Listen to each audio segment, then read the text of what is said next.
यूनुस खान। ये इसका दूसरा और अंतिम भाग था।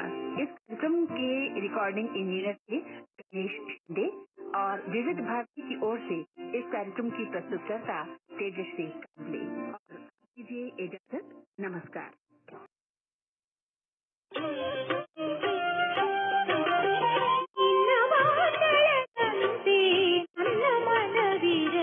ವೈಜ್ಞಾನಿಕ ಮನೋಭಾವನೆಯನ್ನ ಬೆಳೆಸಿಕೊಳ್ಳೋದು ಇಂದಿನ ವಿದ್ಯಾರ್ಥಿಗಳಿಗೆ ಬಹಳ ಮುಖ್ಯ. ಅದರಲ್ಲೂ ಪ್ರಕೃತಿಯಲ್ಲಿ ಕಂಡುಬರುವಂತಹ ವಿಸ್ಮಯಕರ ಹಾಗೂ ಮನೋಲ್ಲಾಸಕರ ಸಂಗತಿಗಳನ್ನ ಸ್ವತಃ ತಾವೇ ನಡೆದು ನೋಡಿ ಕೇಳಿ ಓದಿ ತಿಳ್ಕೊಳ್ಳೋದು ವಿದ್ಯಾರ್ಥಿಗಳ ಪಾಲಿಗೆ ಅತ್ಯಂತ ಮಹತ್ವದ ಅಂಶ.